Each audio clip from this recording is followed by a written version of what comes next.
y'all, welcome to my channel, Life with the Fosters. Happy Wednesday. It is Wednesday, June the 15th. We're going through a bit of a phase over here. I don't even know what it is. Her sleep schedule has been way out of whack, and I don't know if it's a regression or if we're ready to cut out our last nap or what it is. But she still takes 2 naps, but she's gotten to where she will not go to bed until nearly 10 o'clock of the night, and it is a struggle, especially with Brandon needing to go to bed around 9, 10-ish, because he gets up at 3 for work, and then she'll wake up at 7:30 and grump and grump and grump until she's back to sleep. She finally went to sleep about 8:30, and it is nearly 9:30 now, and she is still asleep. I have not had time to pick up my living room. I've not been able to fix breakfast because she's been right here, which I'm not going to complain about that. I absolutely love the baby snuggles, but there was some things I needed to try to get done today before our doctor's appointment, because we do get to see baby brother today, so I will be taking you all along with me for that. I won't be able to record anything in the office because they have a no recording policy or whatever, but you all will get to see the ultrasound pics after, and I'm actually pretty excited about this appointment. My mom is coming with me. She did not get to go to any of my appointments with Arabella. For those of you that don't know me personally, my mother is an in-home caregiver to my handicapped paraplegic brother, and he is bedfast. So she does not get to go anywhere unless there's somebody there to stay with Larry, my brother. But right now, Larry is in the hospital dealing with pneumonia and some other things, so she's been staying up there with him very frequently, and my appointment is actually in Somerset, where he's in the hospital at. So she's actually going to meet me over at the doctor's office. Me, her, and Arabella are going to go to my appointment together. Unless I have somebody with me, I can't take Arabella with me because I can't handle her in there by myself, because they have to check the baby's heartbeat, yada yada yada, all that. So it's going to be very refreshing to have Sissy be able to go see Bubby on an ultrasound, and to have my mom there too, because she didn't get to experience any of that with Arabella. And so having her be able to be there for Levi is going to be really detrimental. I think for her, I think she's really going to enjoy it. I am 31 weeks pregnant today, so we are down to 8 weeks left because they are they're doing a C-section at 39 weeks, assuming he does not try to come early. But honestly, some days it feels like that might be the case. He is severely low and kicks low. It's very hard. It's very uncomfortable, but we are managing. My Braxton Hicks contractions have started getting a little bit more frequent throughout the day. They're not like constant, but they are happening more often. And they're just enough to be annoying. Now with her, I had horrible Braxton Hicks contractions, but these aren't that bad. But got a lot going on today. I may get to clean, I may not, but you know what? It's okay. It is what it is. We're also going to touch base on a very sensitive topic here shortly after I eat. I need food. About some struggles that most moms deal with mentally, and especially stay-at-home moms. So if you all want to stick around for that, you can. If that's not your job, oh well. It'll be what it'll be. I feel like it's something that doesn't get talked about enough. But I seriously consider mental health for moms a very intense topic, but it's definitely one that needs to be discussed, because there's a lot that goes on in the home, and there's a lot of overwhelming, overstimulating moments for moms, and I don't feel like they get addressed enough. So that's definitely something I'm going to talk about today as I share my postpartum journey with you all and how things have been going for me, because I know there's some moms out there that can relate to that. So it's going to be real, it's going to be raw, but I believe it's something that needs to be said.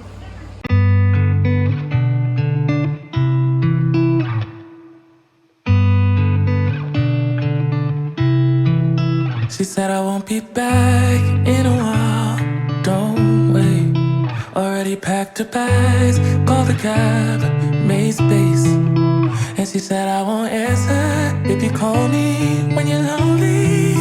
I guess I let her go, never mind, it's too late. But I can't believe I let you slip. I think about it. Arabella.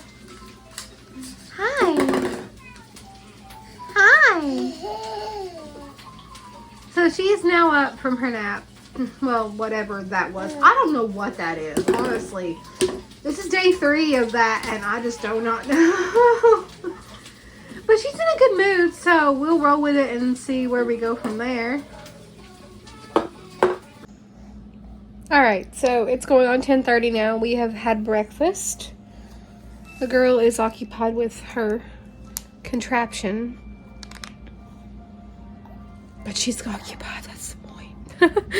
But we are going to just do some minor cleanup. There's not going to be any major cleaning done today. I'm just going to clean up the living room, put away her toys, because we're going to be gone for a little bit today, because I have my ultrasound and checkup with the doctor, so that usually takes a little bit. We'll do the dishes, probably just Swiffer and sweep the floor and call it a day. I honestly dread. Sorry, y'all. Dropped my phone. I honestly dread going outside because I know it's hot. We are in day 3 of a heat advisory here in southern Kentucky, and it's been in the 90s every day this week so far. So that's the one thing I dread about going outside, is being pregnant and it being hot. But we'll manage. We always do.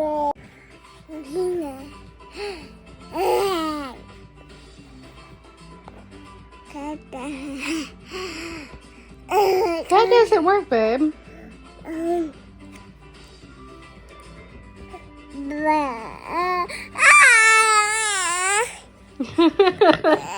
Days a week and this just can't be how it's supposed to end up. It's not enough, and maybe time will make you fade, but I don't know if I'm ready to just let you go away like my friends think I should.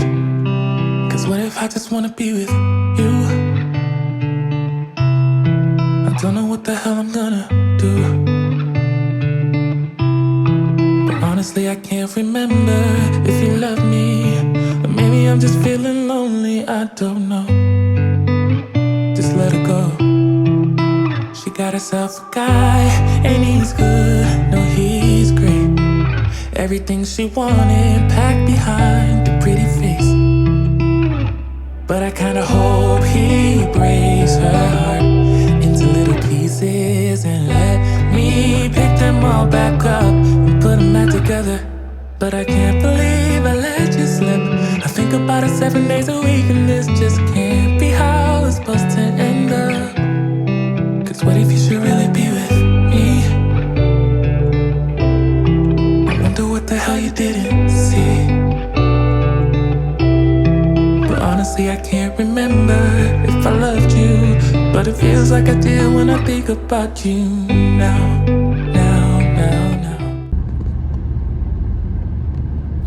Okay, y'all, I am on my way back home from the doctor.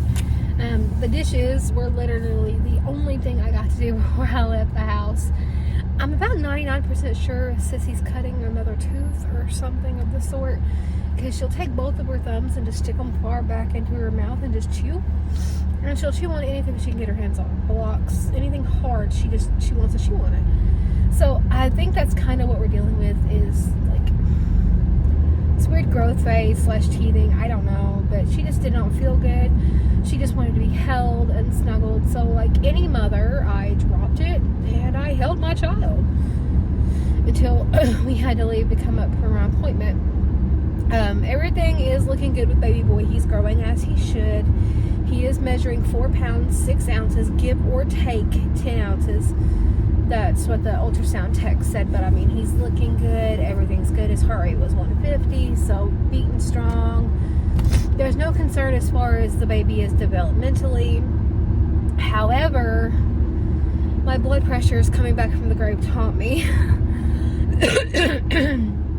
Early on in this pregnancy, we had to change my blood pressure medication from atenolol to what's called nifedipine.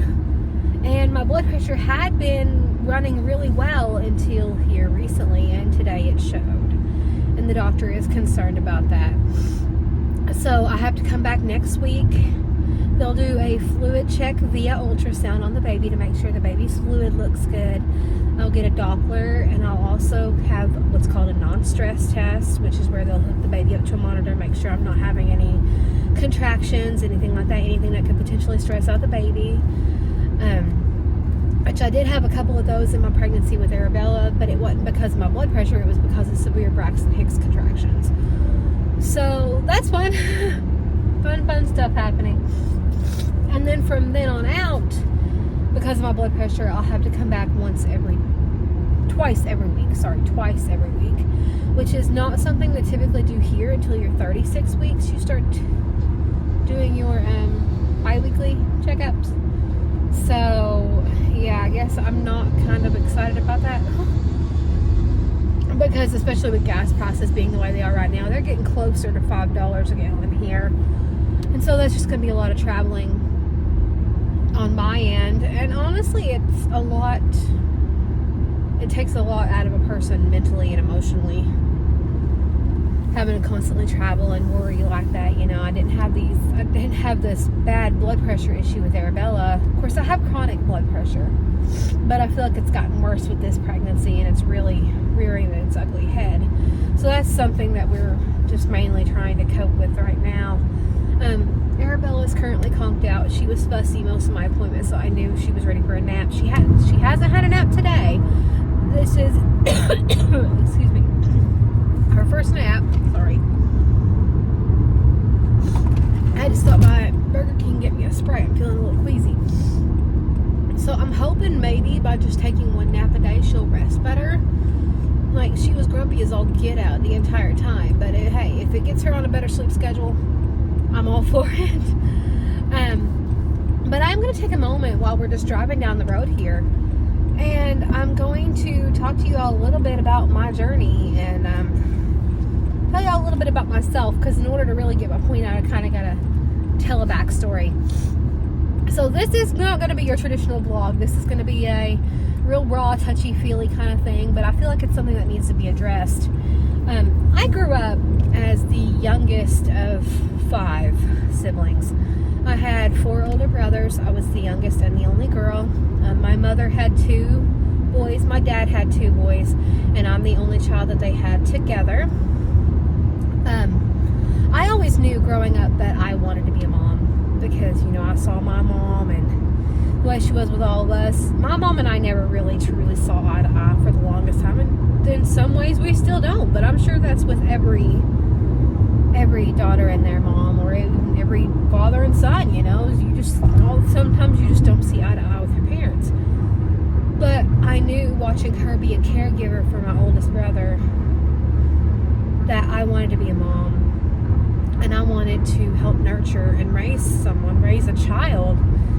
Because honestly, despite me not seeing eye to eye with my mom, I turned out pretty daggone great, in my opinion. And so I met my husband. Well, I originally met him. This is a funny story. I originally met my husband in 2014 when I first started working at Walmart. I had the biggest crush on this boy in the world. And then my world got rocked when I found out that he was in a relationship with somebody else already. I was very, very upset at that fact. So carry on, 3 years later, he had just gotten out of this relationship, and I had just got out of a relationship myself, a 2-year relationship that I completely wasted 2 years of my life in. But you know, it's alright, we live and we learn. And I decided just to one day message him just to see how he was doing after, you know, everything that had happened with him. And I didn't expect it to really go anywhere. But then in August, we started dating, and the rest is pretty much history. We got married in April of 2019. April the 13th, 2019 was when we got married. And I knew that I wanted to settle down. That's why my previous relationship didn't work, because I wanted to be married. I wanted a family, and he did not share those same sentiments as I did. So that's kind of why that one crashed and burned. But Brandon and I got married, and we decided just to, you know, try and see what would happen, to have kids. And I didn't ever get pregnant. Like, I never took birth control, and I never got pregnant, and it depressed me really badly, because I knew what I wanted. I knew I wanted kids. I wanted a family, but I felt like my body was failing me. And so I started suffering with depression. I suffered with depression for a little while before Arabella was born. got put on medication for said depression, and it helped. It helped quite a bit. And then I got pregnant. I weaned myself off of my Celexa, which was my depression medication, when I got pregnant with Arabella, not knowing that they actually do let you continue to take that while you're pregnant if you absolutely have to. You know, I made the decision myself to wean myself off that medication. And I was okay. I was great. Sorry, my throat is so dry. I was great until after she was born. And I got so bad mentally. Like, it was awful. My husband could not even step out of the house and leave me alone with my child without me bawling my eyes out, wondering if I was capable to take care of her. If she cries, what am I going to do? How am I going to do this? How am I going to handle it? I was scared to death to take care of my child. Like, I didn't have PPD to the point to where I physically wanted to hurt her. No, absolutely not. It was the complete other end of the spectrum. You know, I was scared to take care of her because I was scared I was going to screw up. And so about a few months in, I think she was about 4 months old. Yeah, she was about 3.5, almost 4 months old when I got put back on my medication because I had to do something. I was miserable. I would cry most often, you know, and everyone was seeing it, everyone but me. I tried my best to hide it, but I sucked at it desperately. So I did get put back on my medication to help with the depression and to also help with the anxiety. My anxiety went through the roof after I had her, and it still is, actually. There's times where I'd rather sit on the couch and do nothing than to get up and be productive. There would be days where I couldn't even bring myself to really move a foot to even get up off the couch. I'd rather just sit around and hold her all day, which is honestly probably the reason why she is the way she is, because I had no move, I had no drive. I was in such a funk that I just sat there like a knot on a log. And the thought of actually getting out and doing something, interacting with people other than my immediate family and my in-laws who live next door, it sent me into a panic frenzy, panic attack. And I hated it. I hated the person I was becoming, as I was becoming really snappy with Brandon and really snappy towards myself. I completely devolved into this person who barely done anything for herself, which is something I still struggle with, and I know I can't be the only one that struggles with that. But I had to be put back on my medication at 3.5 months postpartum with her, and I was slowly coming back into this person. You know, I was losing weight, I was feeling better, and then I found out I was pregnant again. And my primary care provider told me to wean myself off my medicine, which I did. Like an idiot, which I did. Long story short, I'm back on my medicine. It got bad again to the point to where no motivation, no feeling of doing anything, the feeling of just utter failure, constantly like, am I doing this right? Am I sucking this up? I don't want to do this. I just want to go sleep all day. That's literally my viewpoint, and I would just cry because I wanted to do so much with Arabella, but I had absolutely no drive or motivation to do it. And I know depression is different for everybody in terms of your symptoms and how you handle it, but for me, that's how it was for me. I just had zero drive, zero lack of interest in anything that the outside world had to offer. I'd actually gotten back in church, which is something that I'd missed terribly. After I got back on my medication, before I found out I was pregnant again, I'd actually started going back to church. And I'd found a church family that I fit in with great. They treat Arabella wonderfully. They treat me wonderfully. I felt happy. And it's like I reverted. I entered into my own form of regression. You know, like babies go through regressions and phases. I was going through my own regression. And I struggled so bad. And my mother-in-law, God love you, Lisa, you called me out on it one day. She straight up looked me in the face and said, Kimber, are you depressed? And I thought, again, trying to hide my feelings from the world, trying not to say anything, and I'm being more obvious than I am ominous. So I called my OB and I was like, look, I need help. And for me, I'm one of those, ooh, pink Cadillac. Sorry, it's a Mary Kay Cadillac. For me, I'm one of those carry the weight of the world on your shoulders type people. You know, if I can prevent somebody else from suffering by handling it myself, I will. If I can not say anything because I feel like I'm constantly a burden, I will. That's just the type of person I am. That's the type of person I've always been. But I knew that for the sake of my child and the sake of this pregnancy that I needed to do something. I was becoming overwhelmingly stressed. Every little thing constantly got to me. There would be times Arabella would cry because she was sick or didn't feel well, and of course she's little, she can't tell me what's wrong, but I would bawl out in tears too because I didn't know how to do it. I didn't know how to handle it, what to do, how to be there for her. I feel like I was a failure as a mother, and so I knew I needed help. I needed to go back on the medication and try to find some way to cope. And so I did.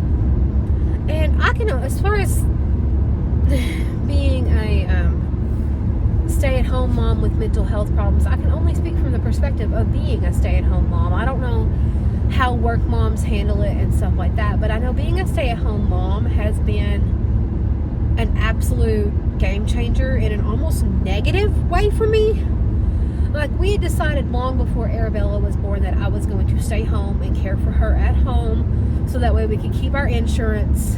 She would have insurance. That's the most important part, was making sure she would have health coverage, you know, if she needed it. So in February of 2021, I'd already given my notice to my job and was like, look, I'm not going to be here after May. You know, May 28th is it for me. That's it. I'm done. But I didn't think it would be this lonely. And it is. And you know, you have people that will look at you and be like, well, this is what you wanted, and you wanted to stay home with your kids, you know, why are you upset? Why are you unhappy? Well, let me be frank with you. I'm human. I am a human just like every other person out there. I have feelings, I have emotions, and sometimes I need a daggone break. Which is why I'm so thankful for my family. You know, when mom is home, when Larry's not in the hospital, mom keeps her one day a week. And occasionally, if I need that extra little mental boost, Lisa will too. Lisa's been wonderful. You know, if there's something I've got to do, all I got to do is drop the baby off with her, and then I can do what I need to do, which I absolutely love. But I've not really took a day for myself in a very long time. And I'm feeling it so bad. Like, I crave a girl's day, you know, just a day to kind of be out and be me, be Kimber. You know, I love being a mom. I absolutely love being a mom. But I love being Kimber too. I have not went to actually go get my nails done in forever. Well, actually, it's been longer than since she was born. And I just want to tell you guys, you know, it's okay to take a day for yourself. You know, I haven't done that. I need to do that. But I've evaluated myself, and I've seen that as a problem and seen that as something that I need to do. So I realize that it's something that I need to work on, is taking a moment for myself. And I know that me not taking that moment for myself is not helping my depression, my anxiety, nothing at all. If anything, it's setting me further back. So please, guys, don't be like me. If you're a stay-at-home mama, take a minute and breathe, okay? Don't let yourself get to the point to where you feel like you're suffocating, like someone's got a rag over your mouth and you can't breathe. Because I've been there. I still have those days. I still have those moments. It's not fun. It's not fun in the slightest. So please, don't let yourself get into that rut. Because I let myself get so unhappy that I literally felt like a failure, not just as a mom, but as a wife. Like, I still constantly don't feel like I do enough for my family, even though I when she will let me. In my own mind, that's not good enough. And that's toxic. That is mentally toxic. That is not the way you need to be, but that's the way most of us moms see what we do. We're seen as not good enough because we just stay home. That's it, you know. I'm so thankful that Brandon goes out and works his butt off so where I can stay home with the kids. But I still feel like I'm failing in some way, shape, form, or fashion. And I don't like feeling that way. I don't like feeling that way at all. And I know that's part of that mentality. But it's something you've got to try to break yourself of. It's something that I'm trying to break myself of every day, you know. Even if I just get the dishes done. The dishes are done. I mean, nothing else may get done, but the dishes are done. You know, some progress is made. And as a stay-at-home mom myself, you know, that's how I evaluate myself, is by what I do during the day. And if I don't feel like I do enough, I constantly reprimand and berate myself. Why? Because that's just the nature of the beast. You know, because we stay at home and we're not out working and making an income, it's easier to make ourselves feel like less than when things don't go our way or things don't work out the way we want to. I know it sounds a little crazy, but that's just how I feel about it. I mean, there's such a stigma around being a stay-at-home mom and having mental health problems. But guess what? It happens. It happens to the best of us. And there's nothing wrong with you for it. There's nothing out there other than possibly yourself telling you that you're less than. You're doing a wonderful job, Mama. Never forget that. Always remind yourself that you are human. First and foremost, you are human. And then go take care of those tiny humans and rock out the world the way you can. That's something that I'm working on myself. You know, if Arabella needs me, okay. You know what? My child needs me more than my house does. And that's something that I struggle with. Because I'm thinking, oh my God, this is a disaster. But my child needs me. So it's okay. You have to tell yourself that it's okay if you don't get all the stuff on your to-do list done. It's okay if there's a day where you don't feel like doing much of anything. We all have them days. Don't berate yourself over it. But most and foremost, don't be afraid to ask for help if you need it. That's what I struggled with, was trying to do it all on my own and not asking for help. And girls, take that day. Even if it's not a whole day, even if it's just a few hours just to go out and window shop at your favorite store, do it. Because that's something that I need to do too. And that's something I'm going to work on. And knowing that I have all you all to share this journey with makes it honestly a little bit easier, because I know I'm not alone. So sorry for dumbing this all on you guys. I just feel like it's something that really needed to be discussed, because you know the whole "you're a stay-at-home mom, you've got it easy" comment that gets thrown my way quite a bit. It's not true. Just because I am a stay-at-home mama and I am honored and blessed by the grace of God to be able to stay home with my children does not mean that I don't struggle. It does not mean that we have everything okay, handy-dandy, perfect, just the way it should be. No, we have problems too. So don't let those little comments get you down, because you know what's the truth. You know that it doesn't mean anything just because you stay home with your kids. Like, it means something to your kids, but you're still going to struggle. You're still going to have that feeling. And I feel like, you know, we get told, why are you feeling this way? You've got it so good. What that matters? Once again, we're human. And I love my babies, which is why I will do anything in the world for my babies.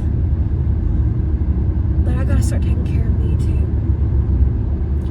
Which is why I am devoting at least once every 2 weeks or once every month, take a little bit of time for me, because it's something that I need to do. So I encourage you all to do the same, and if you're struggling, please reach out to me. I'm linking my Instagram and everything down below.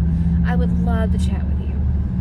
I want to be there for you too, because they throw around the saying it takes a village to raise a kid, but sometimes that village isn't there. So don't be afraid to reach out if you need help. Don't make it don't feel like you're less than because you can't do it all on your own. You're a human. You're not meant to do it all on your own, sister. So don't be afraid to ask for help if you need it. And that goes for me too, because I'm right here with you. But long mental talk. Sorry about all that. I am almost home now, so I'm going to take the afternoon and just spend some time with Brandon and the family and talk about how I did not get hardly any pictures at all of this baby. He's so stubborn. So stubborn. But we'll catch you on the next one, and just take a moment and be you.